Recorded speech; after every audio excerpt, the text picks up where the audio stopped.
But what I do have expertise in, and what I do have an authority to do, is make assessments of criminal conduct.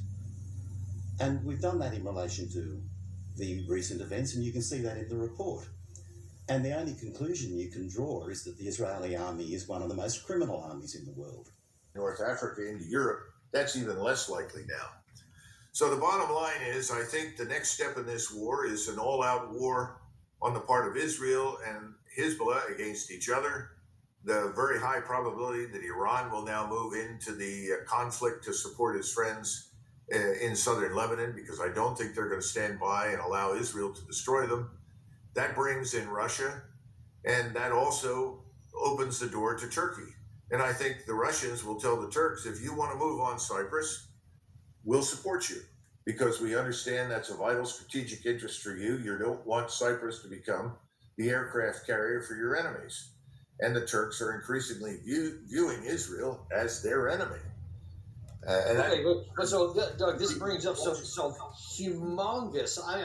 There's geostrategic issues that are just off the charts here, and I'm sure that you're probably going to touch on them in a second. But there's some huge prospects of problems on the tactical and operational level for the United States. We're already into the red in some of our stockpiles of ammunition because we've been given so much to Ukraine. Now we signed a 10-year prospect to allegedly let that turn into basically a forever war. And Israel's already yelling at us. I mean, that's what Netanyahu was doing, because we haven't given enough weapons here on the Hamas. Now, if they open up into Hezbollah, you're talking about a sustained combat that's going to take a lot more rockets, interceptors, artillery, all kinds of other ammunitions, which we don't have. And if you now then you spread that out over a two-front war while we're doing Ukraine, Doug, we don't have enough for that. Well, we've not even addressed the vulnerabilities of our forces that are still sitting in the Middle East and the various bases there, which are easy for the Iranians to target. The Iranians have always exercised restraint when they saw that they were walking up to the edge. And we would do the same thing. We always walked up to the edge, but then we said no, because it's really not in the interest of the United States to be at war with Iran. Today, the problem for us is it's not just Iran, it's virtually the whole region that's turning against us. We have no interest that would bring us into war with the Muslim Arabs on the peninsula, as well as Iran, or for that matter, the Turks.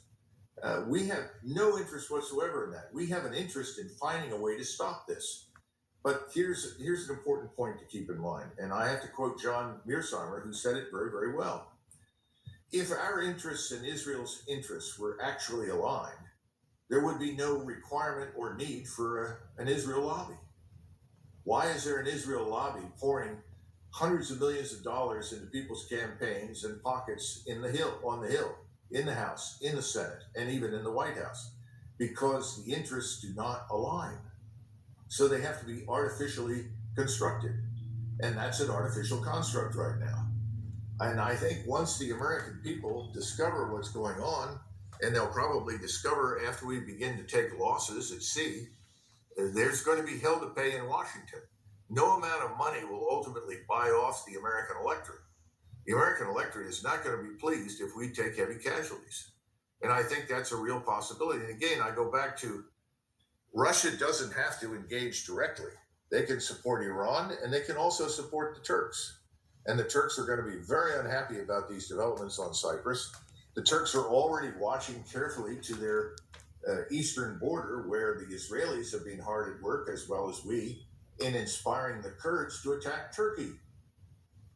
Why would they do that? Because that's a distraction. That diverts resources in Turkey away from potentially being used against Israel. But I have another emergency alert to share with you guys. Right now it is 14:34 Eastern Time here in the United States. And we have some major breaking news coming in from Lebanon. So what you're looking at here is video footage coming out of Beirut, which is the capital of Lebanon. And you can see this airport here packed with people trying to flee Lebanon ahead of this massive war that's about to start between Israel and Hezbollah, which could just be hours or days away. We also have some breaking news that Israel has started to deploy major infantry and armored forces to the border of Lebanon. This is being reported by Ynet News. And we're hearing that planes are leaving the Beirut International Airport every few minutes. Okay, so this is absolutely insane. And when this war kicks off, I will be live streaming 24/7 to cover this. So make sure you're subscribed, make sure you have the notifications turned on, make sure you're following me on Telegram and Twitter. And Kuwait has announced that they're going to be increasing the number of flights to Beirut to bring some of their citizens back to Kuwait. And this comes after Canada announced yesterday that they were preparing to evacuate 45,000 Canadians that live in Lebanon. And Haaretz News is reporting that Israel is about to end their operations in Gaza to focus on their war in Lebanon. And CNN is reporting that U.S. officials reassured top Israeli officials that if a full-out war were to break out between Israel and Hezbollah, the Biden administration is fully prepared to back its ally. And Israel has informed the U.S. that it will start its attack on the southern part of Lebanon through the ground under the cover of intense airstrikes. This was reported by CNN. So they're going to be doing massive airstrikes, and they're going to also be doing a ground operation as well, very similar to what they did in Gaza. But the airstrikes are going to be much more massive because Hezbollah has thousands and thousands of artillery units that can do a lot of damage to Israel. So Israel's going to have to neutralize all those artillery units. And it's very likely that the U.S. and Great Britain will be involved in the air campaign. It could be something similar to shock and awe in Iraq in the early 2000s. Could be like 2 to 3 days of just bombing all these artillery units to neutralize them so they don't devastate Israel. And American sources told Sky News Arabia that the USS Eisenhower, the aircraft carrier, is now on its way to the eastern Mediterranean on a mission to support any military operations that may be imposed by developments between Lebanon and Israel. And this comes a day after it was announced that the Eisenhower was leaving the theater to go home to Norfolk, Virginia. And the Teddy Roosevelt aircraft carrier, which is currently in Asia, is going to head to the Red Sea. Guys,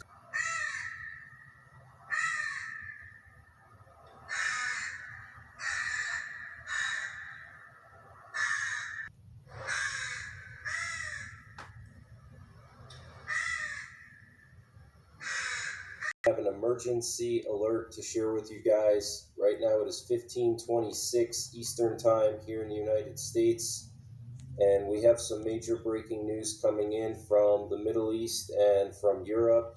So what you're looking at here is some new video footage coming from northern Israel, and you can see a massive amount of Israeli armor being moved to the border of Lebanon. Here you can see what appear to be Israeli tanks and artillery pieces, as well as some armored utility vehicles.